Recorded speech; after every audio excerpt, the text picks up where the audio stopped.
Okay, on this worksheet, we're going to be calculating probabilities that correspond to a binomial experiment. So the first step here is to uh, is to recognize that this experiment is indeed a binomial situation. So the criteria for a binomial situation would be there are only two possible outcomes. Now, when you're rolling two dice, you can roll a 2, a 3, a 4, a 5, a 6, a 7, 8, 9, 10, 11, 12. So there are multiple outcomes, but we're grouping them into two categories, winning and losing. So rolling a 7 is a win, and so we have rolling a 7 is a win, and rolling a, we could say not 7 is a loss. So we have a fixed number of independent trials. In this case, we have 10 rolls of the dice. So fixed number is 10. Trials are independent. Any one roll does not affect the outcome of any other roll. And we have a fixed probability of success. So the probability of success, or the probability of rolling a 7, is, well, the number of ways to roll a 7. So you have 3 and 4, 4 and 3, 5 and 2, 2 and 5, 6 and 1, 1 and 6. So there's 6 different ways to roll a 7, and with 2 dice, there's 36 possible outcomes. 6 outcomes for the first die, 6 outcomes for the second, 6 times 6 is 36. So the probability of success is 1 out of 6. 1 out of 6. Okay, so now looking at these three problems, number one, find the probability of winning exactly 4 times out of 10. So we're going to use the binomial probability function built into Excel. So we'll do equals. And again, with Excel, you don't need to memorize the function names. Just start typing the word. Start typing the function that you want to work with. So as soon as I type in the first 4 letters of binomial, a very short list comes up, and the first function is binom.dist, and Excel is telling me this returns the individual term of a binomial distribution probability. And that's exactly what we want. So I'll select the first function, binomial distribution, and now Excel is telling me what to input as my arguments of the function. So number of successes, I want 4, and comma, total number of trials is going to be 10. Probability of success is going to be 1 over 6. And the last argument, cumulative function. So again, the cumulative function, if you say yes, that means you want the probability of 0 up through x, the cumulative probability. So if I said yes or true, that would give me the probability that x equals 0 or 1 or 2 or 3 or 4, and add them up. So in this case, I don't want the cumulative function. I want just the value x equals 4. So I'm going to say false. You could type in the word false, or you could use the number 0. So in Excel, 1 means true, 0 means false.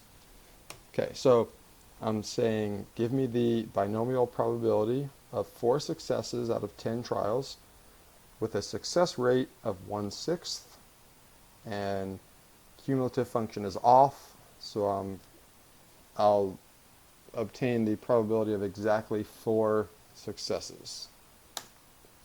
Okay, so just above 5%. Okay, now number 2, find the probability of winning at most 3 times out of 10. Okay, so in this case, at most 3 times. That means 3 or less, 3 or below. So I've listed all possible, so this 0 through 10, this is the possible number of wins. You could win 0 times, 1 time, 2 times, up through 10 times. So at most 3 means 3 or below, so I'm looking for this range. I want the probability of 3 or below. So the probability of 0 plus the probability of 1 plus the probability of 2 plus the probability of 3. So in this case, I'm going to use the cumulative function. And I'm going to show you using with the cumulative function and without the cumulative function. So with the cumulative function, I'll say equals binomial distribution. So I want 4 successes out of 10 trials with a success rate of 1/6. And in this case, let's go back here. I want 3 successes. 0, 1, 2, and 3. So 3 successes out of 10 trials with a success rate of 1/6, and I'm going to use the cumulative function. So 1 means true. So this is saying the probability, since I'm using the cumulative function, this is going to give me the probability of either 0 wins or 1 win or 2 wins or 3 wins. It's going to give me the total sum of all of those values. Okay, so we're at just over 93%. Now, what's actually going on when we're using the cumulative function is, in this case, 4 individual probabilities. So the most efficient way to solve this problem is to use the cumulative function. But if you don't, what we're actually doing, or what Excel is actually doing, is calculating the probability of 0 wins out of 10 trials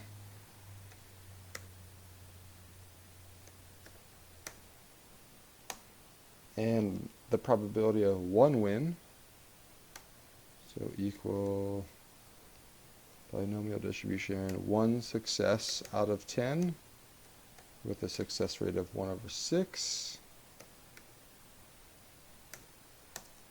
and then 2 successes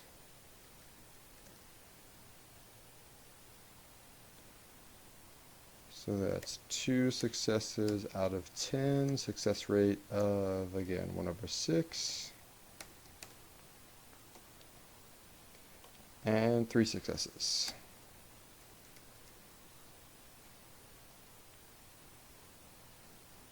So 3 out of 10, success rate, again, 1/6. So these are the individual values: probability of 1 success or 1 win, probability of 0 wins, probability of 1 win, probability of 2 wins, probability of 3 wins. And when we add these up,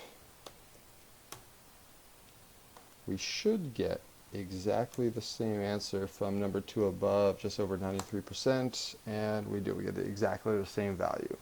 So using the cumulative function in one step takes, so up here on the function bar you see x equals 3.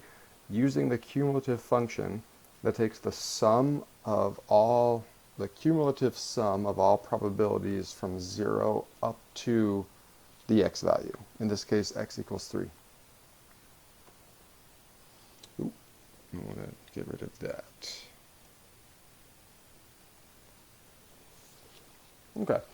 So now looking at number 3, find the probability of winning more than half of the 10 rolls. So more than half, well, half would be 5. So more than half, we're looking at this group of outcomes. More than half would be 6 or 7 or 8 or 9 or 10. So Excel only works from the left, so 0 up until an x value. So what we could do is we could calculate the probability of 0 through 5 and take the complement of that. So 1 minus the probability of 0 through 5 will give us the probability of 6 through 10. So over here in number 3, let's do 1 minus the probability of 5 or below. So that's the binomial distribution function. We'll say 5 successes out of 10 trials, success rate of 1 over 6, and we're using the cumulative function. So this is going to give me, since I'm using the cumulative function, this is going to give me the probability of 0 or 1 or 2 or 3 or 4 or 5 wins. And then 1 minus that will give me the complement. So since I'm doing 1 minus 5 or below, that's going to give me 6 or above. So probability of more than half would be 0.002 or about 1/5 of 1%.